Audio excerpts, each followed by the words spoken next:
actually grew up having a lot of Hailey Baldwin experiences because, well, I'll get into that later, but I really never figured out what was going on up until a couple of years ago. And that was because of TikTok, and I would notice that girls would come to my page and copy everything about my aesthetic, my personality, copy the way I say things, and then turn around and pretend I didn't exist. And I'm like, what the hell is going on? What is that? Because my whole life, people have always told me I'm ugly and like treated me as like the outcast. So I just still did what I did. I still thought I was beautiful. I just figured I wasn't anybody's cup of tea. So then it became like a huge surprise to me when people started copying my makeup aesthetic and everything all put together, whatever. When I first started my online journey, I met this girl and she like pretended to be my best friend, essentially. And I was like, okay, well, like, you're really nice. Like, I guess I could, like, get to know you. She was cool. She was sweet, very creative. Like, I got along with her very well. And then I invited her to my place for, like, 3 nights, 2.5, I don't remember exactly. And I remember going to bed. Now, previously, she had told me she had insomnia, but I ended up letting her take my room, and I took the living room. And I just remember waking up that night, and she was standing there staring at me in the living room. It was, like, 3 a.m., and I just popped up and I was like, oh, are we waking up now? Okay, because fucking scared me. Hello. During this time, I started streaming heavily for like making rent and stuff like that. And I started to notice that like anytime like a big contributor came in or a guy who really was like really fond of me and took to me, she would end up like befriending them like a lot. I don't know, like being flirty and stuff like that. I personally didn't care because A, I'm not going to be like dating these dudes or anything. B, I think what's meant for me is meant for me. I don't think someone like that is going to take anything that's meant for me. So I just kind of let her do her thing. And then it got really weird when I invited her over for Christmas time. Now I really needed a car, so I streamed to earn money for a down payment on my car. And then this guy gave like an extra $2,000 so that she could come down here and spend like Christmas time with me because we were like trying to plan a trip. Now she had already taken like digs at me and stuff and digs at me for my kid and calling like just saying mean things about my kid's appearance and stuff like that. And I was like, damn, I would never do that to you. Like, the fuck? And I called her out on it, and I just stopped talking to her, which I should have just stopped then. But I invited her over during the Christmas time and let her know, like, you know, I have money saved up. Like, we can at least not worry about shopping, blah, blah. And she came during the Christmas trip and pretty much outed herself, you know, with a Freudian slip. She pretty much outed herself and told me that she talked shit about me to her best friend who's like in Texas where she lives. And I was like, oh, that's good to know. I didn't say anything. It was like noted.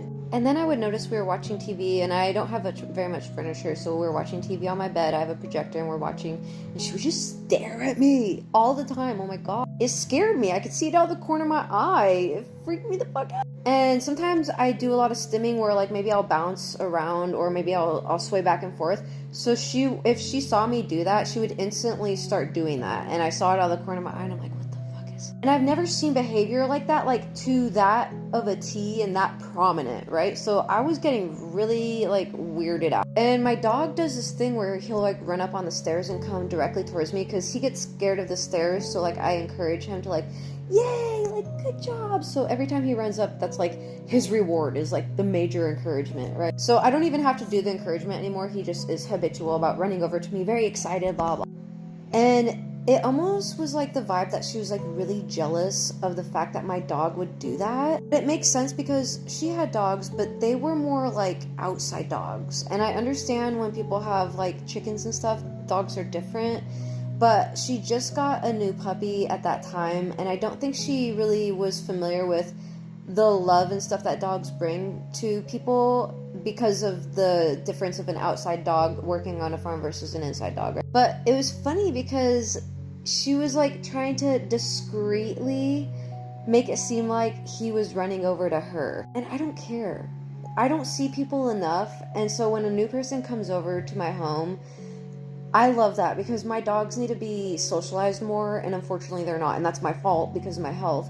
But nonetheless, like, I don't, like, that is not something that I would get jealous over. That's so weird. And there were so many times where she would try to humble me and, like, humble what I was wearing, but yet she would try to, like, outdress me. And then if I didn't dress up and she was super dressed up and people would still compliment me and not her, she'd be so pissed and passively aggressively, like, treat me weird. It was...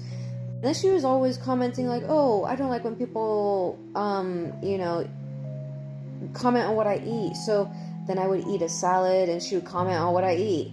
And then I'm like, it's weird. Like, I wouldn't say anything. But then she would turn around and eat a salad. And what really kicked it for me was when I was in the car and I was talking about how, yeah, I graduated high school a year early and then got pretty much emancipated, did paperwork so I could go legally live on my own. And she literally said the same exact story. Right after I finished my story, she said the same exact story. And we both sat in silence after that because she knew it was fucking weird. I knew it was fucking weird. And she knew that I caught it. You know what I mean? And I had nothing to say to it because it just said a lot to me, you know? There's just a lot of things. Like, aesthetically, she would copy me, but I really never cared because no one can do it like me. But for real, like, I never cared because, I mean, whatever, what are you gonna do? She left the final time. There's a lot more details to this. If you guys want a part 2, I'll give it to you. But when she left, I actually had a dream that she was, like, jumping my walls and trying to break in. Do I think she'd do that? No. But what she reminded me in this dream was like Yolanda and I'm Selena. And not that I think I'm Selena in any way, because I do not have any of that talent in my pinky or anything, but just the vibe, because I'm still trying to grow my stuff on TikTok, and I was like, yeah, maybe she'll be my manager, you know, because she's my friend, blah blah. And I had this dream where I was like living this lush life and she was like in the backyard trying to break in and unalive me. So, you know, I cut off the friendship and I personally didn't tell her anything about it. I believe people know what they're doing. You don't have to tell them what they're doing. They know exactly what they're doing. And I don't care for the manipulation. I don't care to give you a second chance. Because I'm not going to tell you what you did just for you to sit there to give you an opportunity to gaslight me, you know? That's just how I move. I know some people can think that's a little strict. I don't give a shit. I know it's jealousy. I know it's envy. And unfortunately, stuff like that can get really dangerous. So I don't know exactly what would happen if things were to have continued, but I have too much self-love to let that kind of stuff in my life. But that was the first major sign to me that, you know, I really need to protect my energy and stuff like that. And that was the first time that I was really, you know, solidified in the fact that, oh, okay, so like, I'm not like being crazy here. Like, people legit think I'm cool and they want to copy me, whereas this whole time I thought people just didn't like what I had going on. They always commented mean things.